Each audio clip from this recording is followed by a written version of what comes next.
हम पहले एक वर्ड यूज़ करेंगे, इलेक्ट्रिसिटी क्या होता है। क्या चीज़? इलेक्ट्रिसिटी।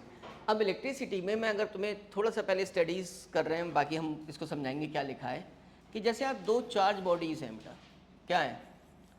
दो चार्ज बॉडीज़ मत, अच्छा पहले दो मासिव बॉडीज़ ले लो, इन पर क्या लगेगा? मासिव बॉडीज़ एक दूसरे को क्या करती हैं? Attract with the help of what?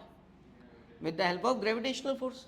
तो आप बोल सकते हो ना, मास एक रेस्पॉन्सिबल है किसके लिए? ग्रेविटेशनल फोर्स के लिए। ये पता है? अब मैं दूसरी चीज़ बोल सकता हूँ कि यार ये कौन सा इफेक्ट है मास का? ग्रेविटेशनल इफेक्ट है। इसके अलावा कोई इफेक्ट दिखेगा क्या? ये मान लिया दो चार्ज बॉडीज़ हैं, तब इनमें तुम देख रहे हो एक और इफेक्ट इंट्रोड्यूस हो जाएगा, ये एक दूसरे को क्या करेंगी? रेपेल करेंगी। इसका मतलब इन पर इलेक्ट्रोस्टैटिक फोर्स लगने लगा। तो वो कौन सा इफेक्ट हुआ? Electrical effect. अब इलेक्ट्रिकल इफेक्ट कहाँ से आएंगे? जब बॉडी क्या होंगी? चार्ज होंगी। क्या होंगी भाई? चार्ज। तो एक इलेक्ट्रिकल इफेक्ट आ गया, क्या? इलेक्ट्रोस्टैटिक फोर्स लगने लगा। क्या लगने लगा? इलेक्ट्रोस्टैटिक फोर्स लगने लगा। दूसरा, ये किसका इलेक्ट्रिकल इफेक्ट है? चार्ज का।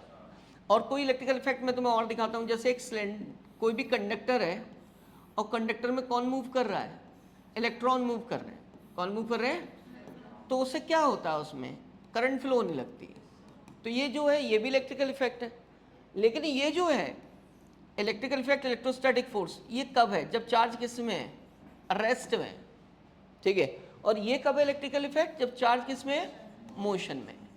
तो हमें क्या करनी है? इलेक्ट्रिकल इफेक्ट्स की स्टडी करनी है। जैसे कौन किसकी करनी है? Electrostatic force. जैसे इलेक्ट्रोस्टैटिक फोर्स, ठीक है। जैसे कौन? जैसे करंट। जैसे कौन बेटा? करंट। ठीक है। अब इसकी स्टडी को हम एक नाम देंगे। इसकी स्टडी को हम क्या नाम देंगे? हम इसको नाम देंगे इलेक्ट्रिसिटी। क्या नाम दे रहे हैं भाई? This is electricity. अब study of electrical effects of charge क्या हो गया? इलेक्ट्रिसिटी हो गया। ठीक है। अब इसकी जो स्टडी कर रहे हो वो दो तरीके की कर रहे हो। एक बार जब चार्ज किस में? रेस्ट में। ठीक है। एक बार चार्ज रेस्ट में और एक बार चार्ज किस में है? मोशन में। हमने इसे कैटेगराइज कर दिया क्योंकि इसकी स्टडी क्या अगर हम दोनों की एक साथ करेंगे तो बहुत इलेबोरेट हो जाएगा हमारा पार्ट। ठीक है। तो हमने इसे दो पार्ट्स में ब्रेक कर दिया। One is what? जब चार्ज रेस्ट में था तब उसकी स्टडी को हमने क्या बोला? इलेक्ट्रोस्टैटिक्स या स्टैटिक इलेक्ट्रिसिटी। जब चार्ज किस में था? मोशन में था, तब उसकी स्टडी को हमने क्या बोला? इलेक्ट्रोडायनेमिक्स या करंट इलेक्ट्रिसिटी। एग्जाम्पल्स बताया, जैसे इलेक्ट्रोस्टैटिक फोर्स, जैसे इसमें आएगा इलेक्ट्रिक फील्ड, ठीक है, जैसे आएगा पोटेंशियल, ठीक है, बहुत से सारे आएंगे, वो बात की चीज़ है। ऐसी इसमें करंट और भी बहुत सारी चीज़ें आएंगी। ठीक। अब हमें सबसे पहला टर्म जो अननोन आया वो क्या होता है? ठीक है। तो चार्ज को हम यहीं पे स्टडी किए ना अभी। चार्ज एक क्या है? प्रॉपर्टी है बॉडी की, जो किसके लिए जिम्मेदार है? बोलो बेटा, वो किसके लिए जिम्मेदार है? इलेक्ट्रोस्टैटिक फोर्स के लिए। तो इसका मतलब है ये किसकी प्रॉपर्टी है? चार्ज। ठीक है। मैं कहूँ कि जो हमारे फंडामेंटल पार्टिकल्स होते हैं, आइए, जो हमारे क्या होते हैं? Fundamental particle. जैसे कौन? इलेक्ट्रॉन, प्रोटॉन एक दूसरे को क्या करते हैं?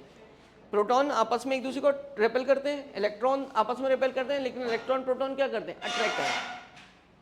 तो ये किसके वजह से कर रहे हैं? क्योंकि वो पार्टिकल्स चार्ज्ड हैं। ठीक है। क्या तुमने उन्हें चार्ज दिया? नहीं। तो इसका मतलब ये पार्टिकल्स की क्या हो गई? एक इंट्रिंसिक प्रॉपर्टी हो गई। इंट्रिंसिक का मतलब होता है इनबिल्ट, अपनी, जो किसी से इंड्यूस ना हुई हो। ठीक है। तो हमने क्या बोला? ये किसकी इंट्रिंसिक प्रॉपर्टी है बच्चों? This is the intrinsic property of fundamental charge particle, जैसे electron and proton, due to which it produces, क्या प्रोड्यूस करते हैं? Electrical effect. अगर ये मोशन में आ जाते हैं तो करंट प्रोड्यूस करते हैं और करंट से मैग्नेटिज्म आती है। क्या प्रोड्यूस होती है? Magnetic field. एक कंडक्टर जो है मैग्नेट के तरह बिहेव करने लगा। तो इसका मतलब कौन सा इफेक्ट हो गया? मैग्नेटिक इफेक्ट हो गया। इलेक्ट्रिकल इफेक्ट कौन सा हुआ? जो मैंने अभी तुम्हें दिखाया। इलेक्ट्रिकल, ये भी इलेक्ट्रिकल इफेक्ट है और ये भी क्या है? इलेक्ट्रिकल इफेक्ट है। क्लियर हो गई बात? अब इन्होंने कहा कि चार्ज है किस टाइप की क्वांटिटी? कैसा है बच्चों? स्केलर है। ठीक है। स्केलर है और कितने टाइप के होते हैं? टू टाइप के होते हैं। कैसे? पॉजिटिव एंड क्या? नेगेटिव। ठीक है। अब ये सबको पता है कि भाई लाइक चार्जेस क्या करते हैं? रेपेल। अनलाइक क्या करते हैं? अट्रैक्ट करते हैं। ठीक है।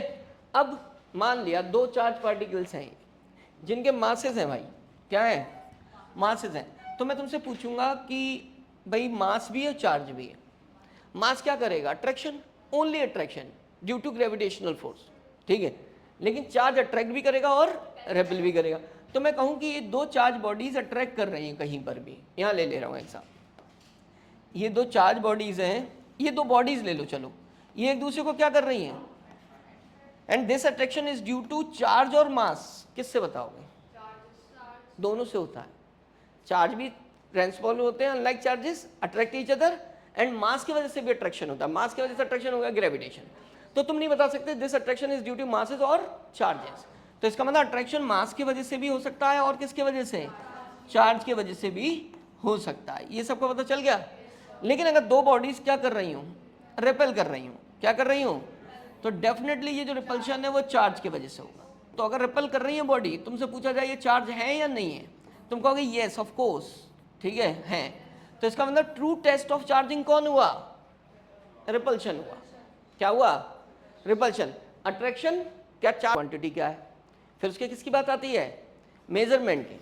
अब यार मेजरमेंट करते हो तो यूनिट की बात आती है, तो पहले यूनिट निपटा लेते हैं। तो सबसे पहले यूनिट की जो बात आती है वो कौन सी यूनिट होती है? SI unit. कौन सी होती है? एसआई। तो एसआई यूनिट तो सबको पता है, आई थिंक सो। अगर तुम Q को लिखो तो तुम Q को लिखोगे Q equals to I T. क्या लिखोगे? Q equals to I T, and the unit of current is ampere and the unit of time is second, and its is called coulomb. अब तुम किसी चीज़ को लार्ज लेवल पर पढ़ते हो तो बहुत सारी यूनिट्स को लाते हो सामने, क्योंकि तुम्हें लार्ज डिस्टेंसेज मेजर करनी है, तुम्हें कहीं स्मॉल डिस्टेंसेज मेजर करनी हो। ऐसे ही यहाँ पर होता है भाई। चार्ज जो है 12th की फिजिक्स में पूरी में पढ़ा जाएगा, तो वो हमें पता होना चाहिए, ठीक है। तो इसका मतलब हमने कहा उसकी कौन सी यूनिट चाहिए हमें? CGS यूनिट चाहिए। तो CGS यूनिट इलेक्ट्रोस्टैटिक्स में अलग होती है, मैग्नेटिज्म में अलग होती है। जो CGS सिस्टम में जो यूनिट होती है भाई, वो क्या होती है? वो देखो, CGS सिस्टम में जो यूनिट होती है वो होती है हमारी क्या? EAC of charge. क्या होती है? EAC of charge. अब इस EAC ऑफ चार्ज को हम क्या कहते हैं? स्टैट कूलाम भी कहते हैं, ठीक है। स्टैटिक कूलाम, और उससे शॉर्ट में लिखते हैं स्टैट कूलाम। और क्या कहते हैं? फ्रैंक लाइन भी कहते हैं। और ठीक है, तो तुम्हें बहुत ज़्यादा ये पढ़ने की ज़रूरत नहीं है एकेडमिक के लिए, ठीक है। इलेक्ट्रोस्टैटिक यूनिट उसकी फुल फॉर्म है, समझ गए? इलेक्ट्रोस्टैटिक्स में यूज़ होती है इसलिए। अब दूसरी मैग्नेटिज्म में कौन सी यूज़ करते हैं? इलेक्ट्रोमैग्नेटिक यूनिट, जिसे हम क्या कहते हैं? एब्सोल्यूट कूलाम लिखते हैं वैसे शॉर्ट में, इलेक्ट्रोमैग्नेट। तो CGS यूनिट कितनी हो गई? 2 हो गई, ठीक है। अब यार प्रैक्टिकल यूनिट की बात आती है, जब लार्ज लेवल पर क्या करना होता है? हमें चार्ज को मेजर करना, तो वो कौन सी है भाई? फैराडे है, ठीक है। अब जैसे तुमने पढ़ा था ना यूनिट ऑफ लेंथ, तो क्या पढ़ा था? 3 टाइप्स की यूनिट हैं, तो उन्हें लिंक किया था बस में। क्या क्या लिंक किया था भाई? 1 मीटर में क्या होते हैं? 100 क्या होते हैं? सेंटीमीटर, ठीक है।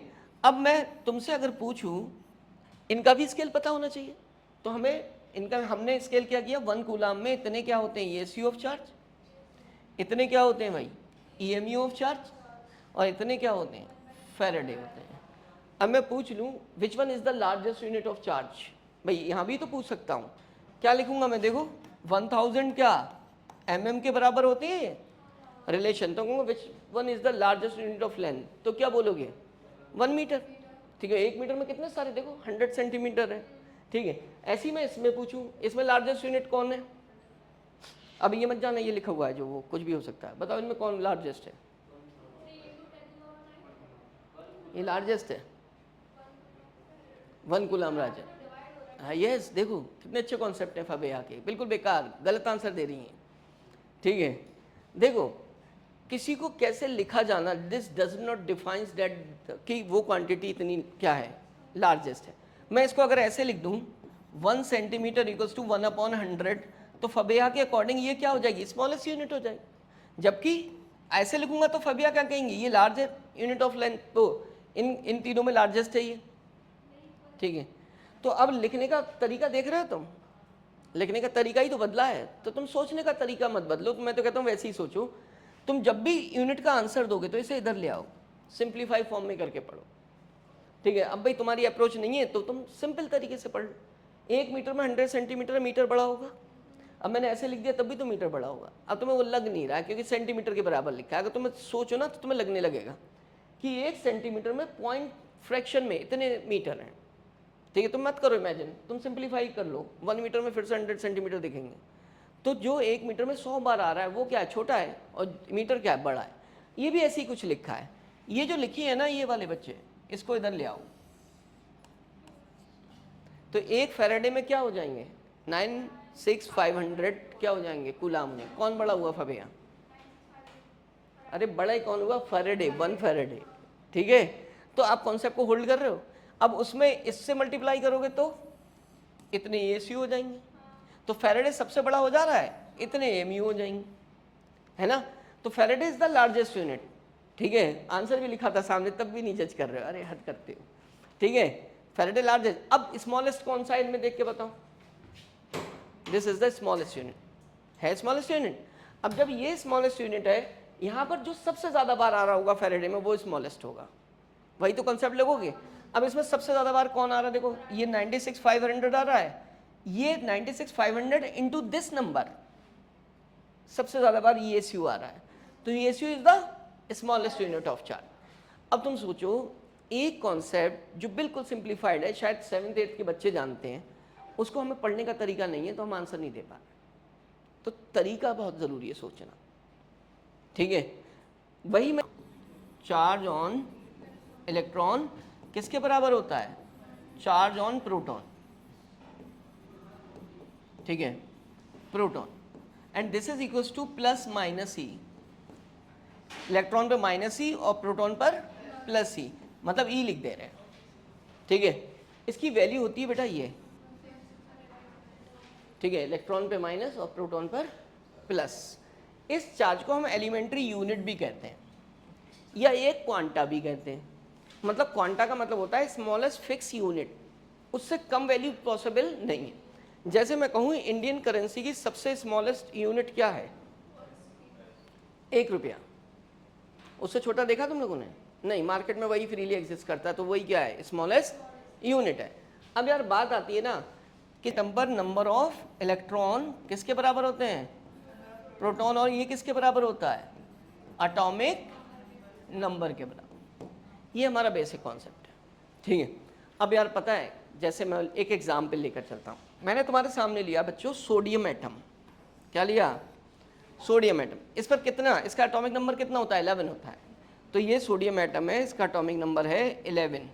कितना बेटा, तो इसके पास कितने प्रोटॉन होंगे, 11।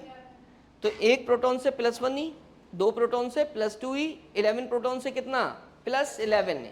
तो इस पर charge of due to proton कितना हो गया, +11 E, and charge due to क्या बेटा, इलेक्ट्रॉन्स कितना हो गया, -11 ई। श्रेया बिल्कुल लास्ट में चली जाओ, समझ गया मेरी बात। तो भाई इस पर जो है, जो चार्ज हुआ नेट चार्ज, इलेक्ट्रिकली क्या हो गया, सोडियम। तो हमारा जो सोडियम है वो इलेक्ट्रिकली क्या होता है, न्यूट्रल होता है, नेट चार्ज 0 होता है। इवन सोडियम ही नहीं, कोई भी एटम इलेक्ट्रिकली न्यूट्रल होता है। क्यों, number of proton number of electron के बराबर होते हैं। श्रेया इधर देखो, कॉपी बाद मिलकर, समझ गए मेरी बात। अब मैं इससे एक इलेक्ट्रॉन क्या कर ले रहा हूँ, डिटेक्ट कर ले रहा हूँ। इसकी लास्ट ऑर्बिट में एक ही इलेक्ट्रॉन होता है, वो निकाल सकता हूँ। अब तुम ये बताओ, मैंने इससे क्या लिया, इलेक्ट्रॉन। क्या मैंने प्रोटॉन लिया, क्या नहीं, मैंने प्रोटॉन तो आर स्टिल क्या 11, इसका मतलब वो तो न्यूक्लियस के अंदर होते हैं, वो तो आते ही नहीं बात। But electron becomes 10, then due to electron charge कितना हो गया, -10 ई। अब ये देख रहे हो, ये सोडियम आयन बन गया बच्चों, क्या बन गया, सोडियम आयन। इस पर चार्ज कितना हुआ, +1 ई। अब यहाँ से कौन से बिल्डअप होने लगा, एक इलेक्ट्रॉन के जाने से एक प्रोटॉन एक्सेस में हो जाता है, एक प्रोटॉन क्या हो जाता है, एक्सेस में हो जाता है। इसलिए क्या हो जाता है भाई, उस पर +1 ई चार्ज आ जाता है। क्लियर हो गई बात, ठीक है। ऐसा ही किसके बारे में बात करूं मैं, क्लोरीन है भाई। क्लोरीन पे 17 प्रोटॉन, क्या बच्चे, 17 प्रोटॉन, 17 ही क्या हो गए, इलेक्ट्रॉन। तो 17, एक प्रोटॉन पे चार्ज +1 ई, 17 प्रोटॉन पे +17 ई, एंड एक इलेक्ट्रॉन पे चार्ज -1 ई, 17 इलेक्ट्रॉन पे -17 ई। अब इसका मतलब हुआ, ये क्लोरीन जो है, इसकी इलेक्ट्रॉन एक्सेप्टिंग टेंडेंसी होती है, इसका एटॉमिक नंबर 17 होता है। अभी इलेक्ट्रिकली ये क्या है, क्लोरीन न्यूट्रल है, पॉजिटिव नेगेटिव बराबर चार्ज। अब इसने एक इलेक्ट्रॉन क्या कर लिया बच्चों, एक्सेप्ट कर लिया। इसके पास एक्सिस में कितने इलेक्ट्रॉन आ गए, प्लस कितने, 17 ही तो सेम रहे, but electron becomes 18, now charge becomes -1e। इसे दिखाने का मेरा रियल जो मकसद है वो ये है कि जो चार्ज अपीयर हो रहा है बॉडी पर, इंट्रिंसिक प्रॉपर्टी तो ये चार्ज पार्टिकल्स की है। जो चार्ज अपीयर हो रहा है ड्यू टू एक्सेस ऑफ क्या, प्रोटॉन, या due to excess of electron के, वो इलेक्ट्रॉन डोनेट करने से, इलेक्ट्रॉन एक्सेप्ट करने से आ रही है। अब कोई भी बॉडी हो उस पर चार्ज कितना आ सकता है भाई, या तो जैसे मैंने यहाँ दिखाया कम से कम कितना आ सकता है 1e, या कितना -1e। तो किसी भी बॉडी पे जो मिनिमम चार्ज पॉसिबल है वो कितना हो गया 1e। कितना पॉसिबल हो गया, चाहे वो माइनस का हो, चाहे क्या वो आधा इलेक्ट्रॉन डोनेट या एक्सेप्ट कर सकता है, नहीं। तो मिनिमम चार्ज पता चल गया। क्वेश्चन में काम आएगा कौन सा, find the minimum possible force on a body. ठीक है, मिनिमम चार्ज रख दोगे। अब उसके बाद कुछ भी पॉसिबिलिटी हो सकती है, क्या हो सकती है, एंड सो ऑन। मैं आगे लिख नहीं रहा। फिर और क्या हो सकती है इधर बोलो, -2e। ठीक है, -2e एंड सो ऑन। अब इसका मतलब है मैं इसे जनरलाइज फॉर्म में दे दूंगा। ठीक है, +ne या फिर क्या -ne। तो मैं बता दिया कि किसी बॉडी पे जो चार्ज है वो क्या है, +-ne है। अब n क्या है, तुम देखो भाई, इलेक्ट्रॉन जब जाएगा तो या तो 1 जाएगा, या 2 जाएंगे, या 3। तो इसका अंदर एक इंटीजर है n क्या है, इंटीजर। तो मैंने लिखा n क्या है, इंटीजर है। और वो कहाँ से आया, वो एक तरीके से क्या चीज़ है, एक्सेस नंबर या डेफिशिएंट नंबर ऑफ इलेक्ट्रॉन या प्रोटॉन है। ठीक है, जिसकी वैल्यू 1 2 3 एंड सो ऑन हो जाएगी। ठीक है, तो इसका मतलब हमने ई को क्या बोला, एलिमेंट्री यूनिट या क्वांटा ऑफ चार्ज। मतलब क्वांटा का मतलब हो गया मिनिमम फिक्स वैल्यू। कितनी होती है, -+1.6 × 10⁻19 कूलम। ठीक है, तो हमने किसी भी बॉडी पर जो चार्ज को काउंट किया है, ठीक है, वो किसके टर्म्स में किया है, ई के। किसके बच्चों, 1e 2e या 3e। ठीक है, तो हम इसे प्रॉपर्टी को क्या बोलते हैं, क्वांटाइजेशन। क्या बोलते हो, तो इसकी चार्ज ऑन एनी बॉडी, ठीक है, is the integral multiple of charge on electron और प्रोटॉन। ठीक है, ये शॉर्ट में लिख दिया है, इसको क्या लिख दोगे, चार्ज ऑन इलेक्ट्रॉन और प्रोटॉन। ठीक है, अब ये चार्ज ऑन इलेक्ट्रॉन और प्रोटॉन ही क्या होता है बच्चों, क्वांटा होता है। और इस प्रॉपर्टी को हम क्या कह देते हैं, क्वांटाइजेशन।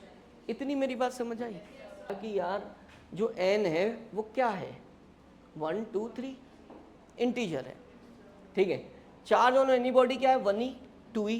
क्या चार्ज ऑन बॉडी ये हो सकता है बच्चों, Q = कितना, किसी से 1.5 इलेक्ट्रॉन आ जा सकता है, नहीं जा सकता, वो तो टूट ही नहीं सकता। ठीक है, इसका मतलब 4/3e हो सकता है क्या, नहीं।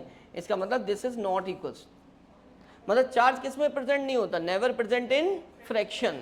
समझ गए। अब दूसरी बात, उनका जब ऐसा नहीं होता तो यहाँ पर जो ये वैल्यू वो n को रिप्रेजेंट करती है। ठीक है, वो इंटीजर है, वो भी क्या नहीं हो सकता, वो भी फ्रैक्शन नहीं हो सकता। ठीक है, मतलब इस टाइप की वैल्यू कोई भी नहीं होगी। इतनी मेरी बात क्लियर हो गई तुम लोगों को। ठीक है, अब क्वेश्चन या तो डायरेक्ट पूछ लिया जाए या तो डायरेक्ट पूछ लिया। क्या पूछ ले, क्या ये चार्ज एग्जिस्ट करेगा, तुम कहोगे ऑफ कोर्स, 2 इलेक्ट्रॉन जाने से आ जाएगा किसी बॉडी पर चार्ज। ठीक है, लेकिन इसी चीज को अगर वो कैसे लिख दें, इसी चीज को वो ऐसे लिख दें Q = 2e, तब तो तुम n को पहचान के बोल दोगे इंटीजर है, वो एग्जिस्ट करेगा। लेकिन अगर इसी चीज को कैसे लिख दें बेटा, 2 को e से मल्टीप्लाई कर दो, 1.6 × 10⁻- क्या 19, तो ये क्या बन जाएगा, अब तुम्हें नहीं पहचान आएगा कि एग्जिस्ट करेगा या नहीं करेगा। हो सकता है एक लार्ज वैल्यू दी हो कोई, तो तुम अपने बेसिक को यूज करोगे, तुम n को चेक कर लो। अब n निकालना पड़ेगा। क्यों, तुम्हें जो ये गिवन दिया है बच्चे, ये क्या दिया है बोलो, दिस इज Q। अब इससे n निकालने का मतलब n = क्या होगा भाई, Q/ क्या बेटा, E। अब Q की वैल्यू रखोगे 3.2 × 10⁻19, E की वैल्यू रखोगे 1.6 × 10⁻⁻n, मिल जाएगा कितना, 2। इसका मतलब तुम कह दोगे सर ये तो एक इंटीजर है, एग्जिस्ट करेगा। तो ध्यान रखो, ई के टर्म्स में दिया नहीं होता क्वेश्चन, हमेशा क्या दिया होता है, कूलाम के टर्म में। एन छिपा होता है, एन को फाइंड करके बताना होता है। ठीक है, अब मैं क्वेश्चन पर आता हूं। देखो मैंने कहा does charge of 4 coulomb can exist, बताओ ऐसे कैसे बता दोगे, इतने इंटेलिजेंट थोड़ी ना हो तुम उससे एन फाइंड करोगे भाई।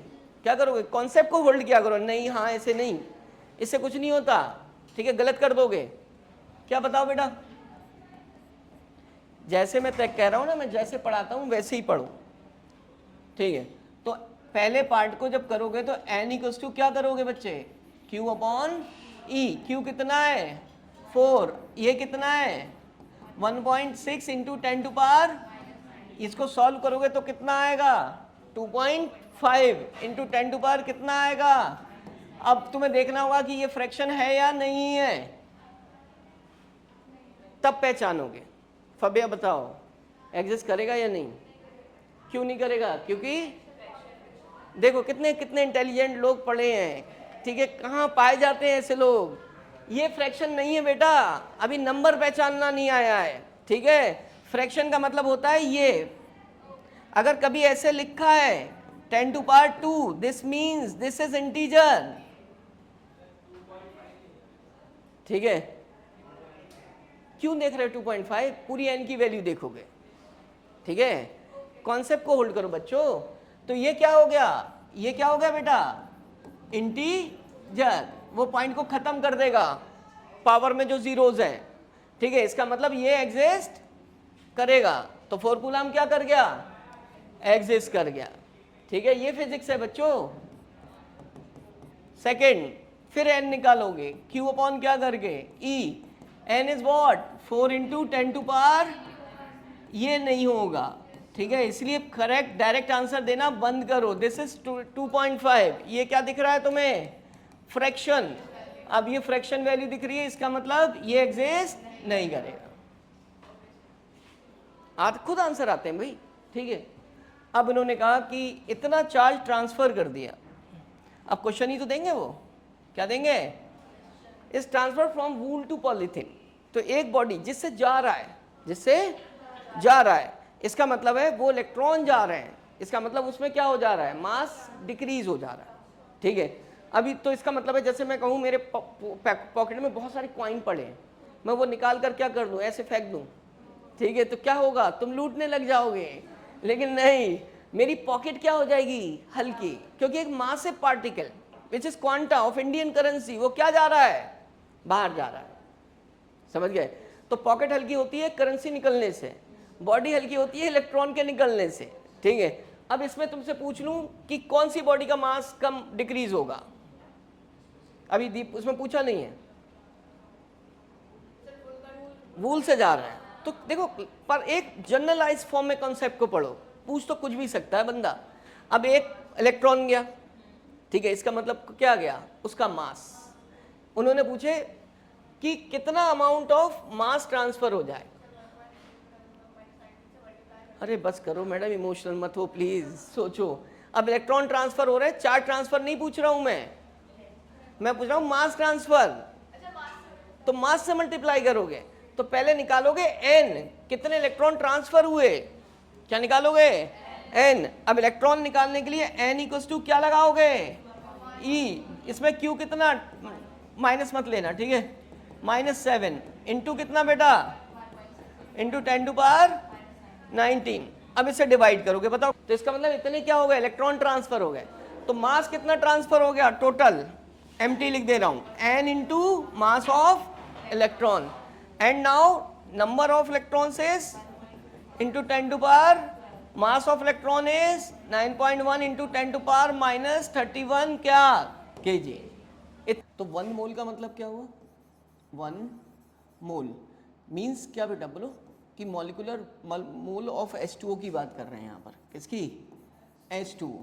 तो मैंने कहा था ना कि मोल का कॉन्सेप्ट है कि किसी भी मॉलिक्यूलर, किसी के भी मॉलिक्यूलर वेट को ग्राम लगा दो आगे, वो 1 मोल कहलाएगा। तो इसका मीनिंग है जैसे ये कप था हमारा, क्या था भाई, कप था, इसके अंदर जो भी, मान लिया मैंने कहा 1 मोल वाटर है, तो 1 मोल वाटर का मतलब इसमें जो है उसके मॉलिक्यूलर वेट वाटर का कितना होता है, 18। तो इसका मतलब क्या हुआ, 18 ग्राम क्या है बच्चों, H2O है, ठीक है। एंड इट क्या कंसिस्ट 6.022 इंटू 10 टू पावर क्या 23 मॉलिक्यूल्स, क्या चीज बच्चों, मॉलिक्यूल्स ऑफ किसके, H2O के होंगे। अगर मैं 1 मोल N2 की बात करता नाइट्रोजन, भाई जनरल कॉन्सेप्ट बिल्डअप करो, 1 मोल N2, तो इसका मतलब उसके मॉलिक्यूलर वेट को ग्राम में एक्सप्रेस करते तो कितना मॉलिक्यूलर वेट उसका क्या होता, नाइट्रोजन 28, 14 होता है एटॉमिक मास उसका, ठीक है 48, लेकिन उसके पास भी इतने मॉलिक्यूल होते हैं। जैसे मैंने तुम्हें समझाया कि भाई 1 मोल किसी के भी ले लूँ, ठीक है, तो 1 मोल का मतलब जो नंबर होगा वो तो सेम होगा सबके पास, इतने मॉलिक्यूल्स, ठीक है, लेकिन उसके आगे मुझे क्या लिखना होगा, मॉलिक्यूलर वेट को किस में एक्सप्रेस करूँगा, एक्सप्रेस इन किस में, ग्राम में, तो ये 1 मोल कहलाएगा, ठीक है। दूसरी बात मैं क्या करूँगा, एक तो मॉलिक्यूलर वेट के टर्म्स में समझाया, दूसरा मैं समझाऊंगा नंबर के, ठीक है। ये क्या होगा, इट कंसिस्ट ऑफ, बोलो, इट कंसिस्ट कितने 6.022 इंटू 10 टू पावर 23 क्या मॉलिक्यूल्स, मतलब कितना क्या बोल दूं, Na मॉलिक्यूल्स होंगे, दो चीज़ें हो गई। और बात कर रहा हूं मैं एक टर्म में और वॉल्यूम के टर्म्स में, तो पता है, लेकिन वो शर्त है एक, एट NTP या ATP, एट ATP, ठीक है, जो उसके पास जो वॉल्यूम ऑक्यूपाई करेगा, ठीक है, वो कितना होगा एक मोल का, 22.4 लीटर होगा। ये मुझे ध्यान रखना चाहिए, बाकी चीज़ें तो निकालने की बात है, तुम नंबर ऑफ मोल्स के लिए क्या करते हो, एक फॉर्मूला पढ़ते हो, वो सब चीज़ें अलग है, ठीक है। तो ये कॉन्सेप्ट ध्यान रखोगे, ये बहुत काम का है तुम्हारे, ठीक है।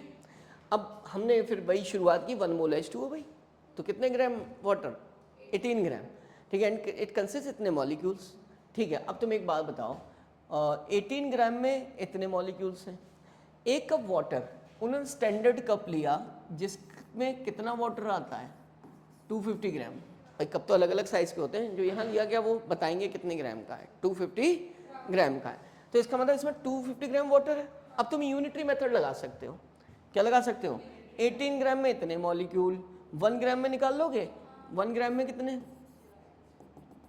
1 ग्राम H2O में जो मॉलिक्यूल्स होंगे वो कितने होंगे बच्चों, इक्वल्स टू कितने, 6.22 इंटू 10 टू पावर 23 अपॉन क्या 18, लेकिन मुझे किस में चाहिए 250 ग्राम, इसमें कितना वाटर है 250 ग्राम, तो मैं उससे मल्टीप्लाई करूँगा यूनिटरी मेथड, तो मैं जब यहाँ पर किसकी बात करूँ 250 ग्राम H2, तो मुझे यहाँ क्या करना पड़ेगा 250 से मल्टीप्लाई। अब मैंने एक चीज़ और बताई थी, एक मॉलिक्यूल में वाटर के कितने वो होते हैं, बोलो, एक हाइड्रोजन में इलेक्ट्रॉन, 2 हाइड्रोजन में हो गए, 2 हाइड्रोजन है तो ये 8 हो गए, तो 10 क्या हो गए इलेक्ट्रॉन या प्रोटॉन, किसमें 1 मॉलिक्यूल में, किसमें बच्चों 1 मॉलिक्यूल में, इतनी बात क्लियर हो गई, ठीक है, 1 मॉलिक्यूल में इतने हो गए, इसको हटा दो ना, ओके। अब मेरे पास मॉलिक्यूल्स पता है ना, इतने मॉलिक्यूल्स हैं कितने 250 ग्राम में, ये क्या चीज़ है बच्चों मॉलिक्यूल्स, लेकिन यार मुझे तो Q इक्वल टू क्वांटाइजेशन के अकॉर्डिंग अगर मान लिया चार्ज निकालना है तो मुझे क्या लगाना पड़ेगा Ne, Q equal to Ne क्या हो सकता है नंबर ऑफ इलेक्ट्रॉन्स, ठीक है। अब नंबर ऑफ इलेक्ट्रॉन्स चाहिए मुझे, एक मॉलिक्यूल में पता है 10 है और नंबर ऑफ मॉलिक्यूल्स भी पता है, अगर 4 मॉलिक्यूल होते हैं तो 4 इंटू 10, मॉलिक्यूल्स मेरे कितने हैं बेटा बताओ भाई, मेरे पास मॉलिक्यूल्स हैं इतने, इसे 10 से मल्टीप्लाई कर दो तो मुझे किसका नंबर मिल जाएगा Ne, किसका मिल जाएगा Ne, मुझे Ne मिल गया, और वही क्या होगा नंबर ऑफ प्रोटॉन भी उतने ही है, तो इसका मतलब 6.022 into 10 to power 23 upon 18 into 250 into 10, बात क्लियर होगी, ये मुझे Ne NP मिल गया। अब मैं चाहूँ तो चार्ज निकाल सकता हूँ, Ne की वैल्यू रख दूंगा और E की वैल्यू, ऐसे ही मैं charge on due to proton निकाल सकता हूँ, उनका इस कप में कितना पॉजिटिव और कितना निगेटिव चार्ज होगा, तो निगेटिव चार्ज इतना होगा, पॉजिटिव चार्ज कितना होगा NPE, आप इसकी वैल्यू रख सकते हो यहाँ से, ठीक है, मल्टीप्लाई कर लोगे, देखो ये 2 पावर्स यहाँ ऐड कर लो, कितनी हो गई 25, तो इंटू 10 टू पावर कितना हो गया 25, ये 25 है, 25 को इससे मल्टीप्लाई करोगे और 18 से क्या करोगे डिवाइड, तो 6.022 इंटू 25 अपॉन कितना 18, ये तो Ne की वैल्यू आ गई। E कितना होता है भाई इंटू 10 टू पावर -9, अब इसे सॉल्व कर लोगे, ये अपने आप से कैलकुलेशंस करोगे और आंसर लिखोगे, इतना ही नेगेटिव चार्ज होगा और उसे निकालने की जरूरत नहीं है, उतना ही क्या होगा पॉजिटिव चार्ज होगा, वहां से कॉपी पेस्ट कर देना है। क्लियर हो गया? तो सबसे पहले हम प्रॉपर्टीज ऑफ चार्ज पढ़ रहे हैं। पहले हमने क्वांटाइजेशन पढ़ा और उस पर क्या किए, न्यूमेरिकल्स। ठीक है, अब यार चार्ज जो है ना कंजर्व रहता है। क्या रहता है? कंजर्व। कंजर्व का मतलब क्या है पहले हम ये समझते हैं। ठीक है, देखो जैसे मान लिया मैं किसी को गिलास को, मतलब फर ले लो, फर को मैंने रब किया किससे, गिलास से। ठीक है, किससे, गिलास से या वूल से। इस पर चार्ज कितना था पहले, 0 था। इस पर भी चार्ज कितना था, 0 था। न्यूट्रल होता ना कोई भी एटम। ठीक है, अब रब करने के बाद ड्यू टू फ्रिक्शन ये भी चार्ज हो गया और वो भी चार्ज हो गया। मान लिया इससे कितने इलेक्ट्रॉन ट्रांसफर हो गए इधर, 4 इलेक्ट्रॉन। एक एग्जाम्पल ले लेना है। तो जो इस पर जो फर है हमारा, कौन है, फर पे चार्ज कितना आ गया, जब इलेक्ट्रॉन इधर गए तो प्लस का 4e, और गिलास पे कितना आ गया, -4e। तो नेट चार्ज कितना हुआ बच्चों, नेट चार्ज हो गया, मैंने कहा एल्जेब्रिक सम करते हैं, +4e और -4e, दिस इज व्हाट, 0 आ गया। तो इतनी मेरी बात समझ आ गई है, 0 चार्ज। इसका मतलब पहले भी सिस्टम पे क्या था, 0 था। चार्ज एक बॉडी से दूसरी पे क्या हो गया, ट्रांसफर हो गया, लेकिन नेट चार्ज क्या है, 0 ही है। ठीक है, यही कंजर्वेशन है। Charge can neither be created nor be destroyed, but it can transfer from one body to another body, लेकिन टोटल उतना ही रहेगा। इसी को कंजर्वेशन कहते हैं। इन्होंने यही कहा आइसोलेटेड सिस्टम पर जो टोटल चार्ज है डज नॉट क्या चेंज विद टाइम, दो इंडिविजुअल चार्जेस में चेंज। अब इंडिविजुअल देखो ये 0 था, इस पर क्या आ गया था, +4e। ठीक है, that is charge can neither be created nor be destroyed. इतनी पहली बात समझ आए। अब उन्होंने कहा mass does not remains conserve. अब कंपेयर कर लिया यहाँ पर। ठीक है, देखो दो मास के बारे में भी पढ़ेंगे तो हम इसको कंपेयर कर दे रहे हैं। उनका चार्ज कंजर्व रहता है लेकिन मास कंजर्व नहीं रहता है। अब कहाँ पर, ये थोड़ा सा न्यूक्लियस में समझ आएगा जब हम atom, structure of atom and nucleus पढ़ेंगे। क्या होता है कि भाई न्यूक्लियॉन्स, न्यूक्लियॉन्स मतलब न्यूक्लियस के अंदर जो एलिमेंट्स होते हैं, न्यूट्रॉन एंड प्रोटॉन्स मिलकर न्यूक्लियस बनाते हैं। लेकिन तो मास ऑफ न्यूक्लियॉन्स किसके बराबर होना चाहिए, मास ऑफ न्यूक्लियस के, लेकिन ऐसा नहीं होता है। जो न्यूक्लियॉन्स का मास है, मान लिया 10 प्रोटॉन 10 न्यूट्रॉन मिलकर न्यूक्लियस फॉर्म किया, तो उसके अंदर भी तो 10 प्रोटॉन 10 न्यूट्रॉन है। ठीक है, तो इसका मतलब मैंने ये न्यूक्लियस बना दिया, मैं बना के दिखा दूँ, 10 प्रोटॉन और 10 क्या है, न्यूट्रॉन। ये अलग अलग थे पहले, एक एग्जाम्पल ले रहे हैं, तो इनका मास दोनों का इक्वल होना चाहिए था भाई, उससे मिलकर बने हो। ठीक है, लेकिन ऐसा नहीं हुआ। हुआ क्या कि मास ऑफ न्यूक्लियॉन्स अगर मेजर किया मैंने इंडिविजुअली, सम किया, न्यूक्लियस का टोटल मास लिया, तो इनका मास ज़्यादा है। इसका थोड़ा मास कहाँ चला गया, थोड़ा मास एनर्जी में कन्वर्ट हो गया, और जिसने उनको क्या कर दिया, बाइंड कर दिया न्यूक्लियस फॉर्मेशन में। न्यूक्लियस को फॉर्मेशन देखो अलग अलग है, न्यूक्लियॉन्स, न्यूक्लियॉन्स क्या है, अलग अलग है। इनका टोटल मास इसके बराबर होना चाहिए था क्योंकि वही तो मिलकर बना, लेकिन वो बना कैसे, उसको बनाने के लिए क्या चाहिए थी, एनर्जी। तो थोड़ा सा मास क्या हो गया, एनर्जी में यूज हो गया, E=mc² के अकॉर्डिंग। इस मास को मास डिफेक्ट कहते हैं। क्या कहते हैं, तो किसका मतलब मास कंजर्व रहा क्या, नहीं रहा। तो हमने क्या कहा, mass does not remain conserve, जैसे कि मास डिफेक्ट। समझ आया? ठीक है, इसे डिटेल में किस में पढ़ेंगे, न्यूक्लियस में। ये एक एग्जाम्पल है और कंपैरिजन कर रहे हैं। फिर उन्होंने कहा मास कैन एग्जिस्ट विदाउट क्या, चार्ज। मास एग्जिस्ट कर सकता है किसी भी बॉडी का, इससे सब पे मास है, बट चार्ज नहीं है। लेकिन charge can not exist without mass. ठीक है, इसका मतलब जो भी मास होगा वो क्या होगा, एटम की वजह से होगा, उसके अंदर इलेक्ट्रॉन प्रोटॉन होंगे, तो इसका मतलब मास जरूर होगा। चार्ज है तो मास तो मिलेगा, but charge can not exist without mass. लिखा नहीं है चार्ज कैन नॉट एग्जिस्ट, इतना समझ लो। ठीक है, क्यों, चार्ज, न्यूट्रॉन भी है, वो इलेक्ट्रॉन भी है, तो इलेक्ट्रॉन पे क्या चार्ज है तो मास तो है ही। ठीक है, न्यूट्रॉन है, मास है लेकिन चार्ज नहीं। क्लियर होगी बात? Mass increase with the addition of electrons. ये हमने पढ़ा भाई कि मास क्या हो जाता है बच्चों, बढ़ जाता है किससे, इलेक्ट्रॉन के एडिशन। देखो यहां से इलेक्ट्रॉन गए तो मास से पार्टिकल चला गया, मास से पार्टिकल चला गया, बेटा गेट बंद करो। ठीक है, तो इसका मतलब ये क्या हो जाएगा, इसका वेट कम हो जाएगा, उसका बढ़ जाएगा। तो मास क्या होता है, तो किसका मास बढ़ेगा, गिलास का। ठीक है, क्योंकि एक मास से पार्टिकल उधर ऐड हो रहा है, इधर से कम हो रहा है। ठीक है, जैसे मैंने कहा ना इंडियन करेंसी है, मेरी दोनों पॉकेट भरी हुई है और मैं क्या कर रहा हूँ, लुटा दे रहा हूँ, तो पॉकेट क्या हो जाएगी भाई, हल्की। तो किसकी पॉकेट्स भारी हो जाएंगी, तुम लोगों की, तुम उन्हें लूट करके जेब में क्या कर लोगे, भर लोगे, ठीक है। चलो, invariance, third property of charge. Invariant का मतलब क्या होता है, जो बदलना, जो बदलना, कब ना बदले, स्पीड के बदलने पर किसके बदलने पर, तो चार्ज के अंदर वो प्रॉपर्टी है उनका, charge does not very with speed. Electron चाहे किसी स्पीड से चल ले, उसका चार्ज जो पहले है वही बाद में रहेगा।